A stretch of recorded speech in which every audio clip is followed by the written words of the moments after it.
Magandang araw, Malacanang Press Corps.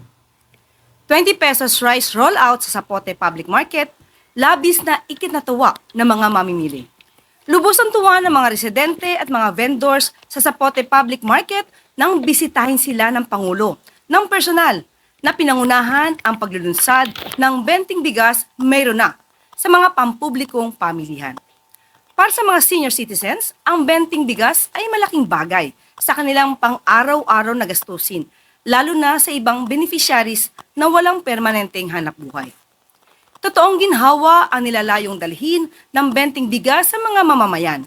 Sa halip na tumungo sa malayong lugar, ang mga mamimili, inilapit na sa kanilang bilihan upang hindi na sila mahirapan sa pag-commute at pagbitbit ng nabiling bigas. Ang nais ng Pangulo, patatagin at palawakin pa ang sakop ng benting bigas. Mayroon na. Sa gayon, wala ng Pilipino ang magugutom. Ng buhay ngayon, may 20 pesos kaming mabibili at salamat sa Pangulong Bongbong Marcos. Kagaya namin nahihirap, malaking bagay sa amin, malaking tulong yan. Ito 20 pesos eh. Ang 10 kilo, 200 lang. Di ang sobra noon, mayroon pa akong pambaon sa mga anak ko. At home ako dito sa Pakuan. Ang dami naming dam na ginawa, ang dami na naming pinamigay na makinarya. 2023, ang ani ng palay sa Pilipinas, pinakamataas sa kasaysayan ng Pilipinas. Yan po ang inaabangan ko. Maraming salamat po, Mr. President. Napakaganda po nito. Malaking tulong po to sa amin. Sana hindi lang ngayon yan, lagi-lagi sana. Maraming salamat po, Pangulong Presidente. Kung hindi dahil sa kanya, wala kaming mabibili na mura na bigas. Salamat talaga sa kanya kasi malaking tulong sa amin yung mahihirap.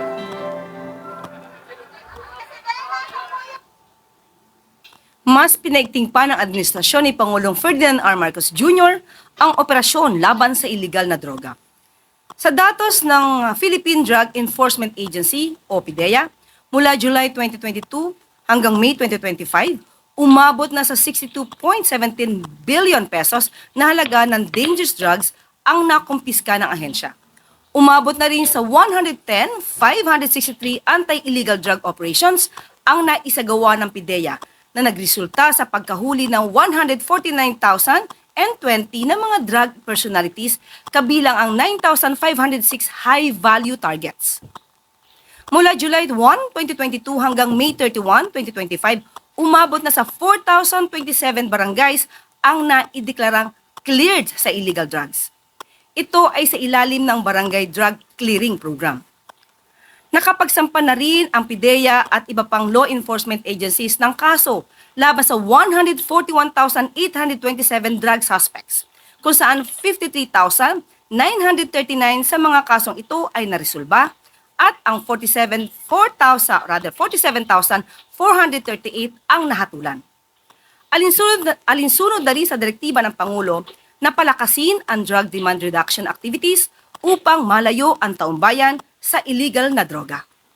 Umabot na rin sa 9,713 drug offenders ang nakakompleto ng reformation process habang 2,761 naman ang nabigyan ng hanapbuhay.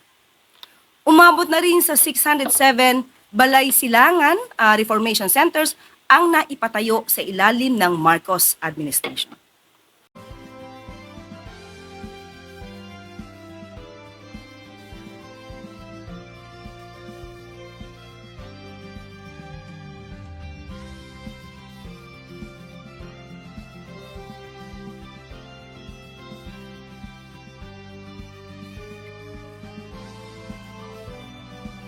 Mga ongoing road projects sa Mindanao, ininspeksyon ng Department of Finance.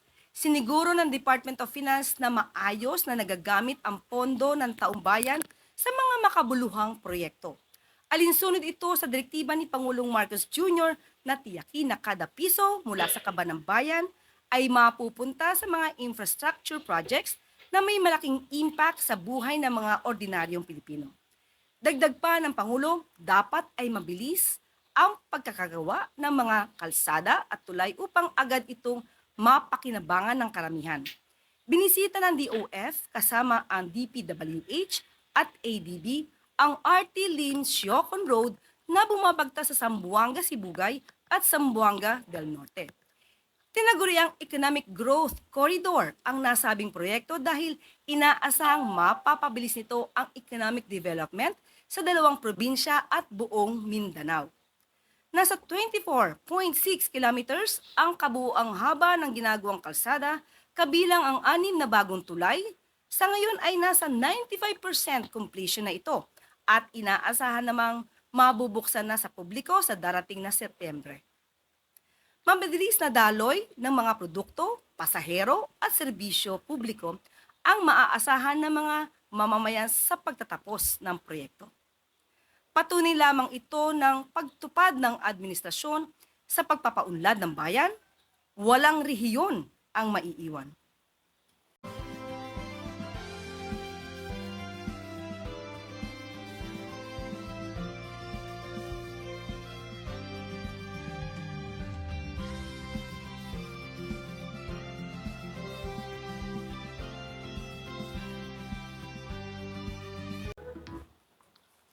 Goodbye, gutom! Iyan ang sambit ng mga residente ng Barangay San Isidro, Pampanga dahil sa pagbunga ng kanilang community garden. Patuloy ang pag-unlad ng 7,000 square meters na barangay community garden sa pangunguna ng Proyekto Lawa at Project Binhi ng DSWD. Tumungo si Welfare Secretary Rex Gatchalian sa Barangay San Isidro para kumustahin ang mga beneficiaries at samahan sila sa pagtatanim. Nilalayon ng mga proyekto na ito na gawing self-sufficient ang beneficiaries at matuto sila ng tamang paraan ng pagtatanim ng gulay. Sa ganitong paraan ay masisiguro ng buong barangay na may laman ang bawat hapagkainan. Alinsunod ito sa utos ni Pangulong Marcos Jr. na kada pamilyang Pilipino ay may sapat na masustansyang pagkain sa araw-araw.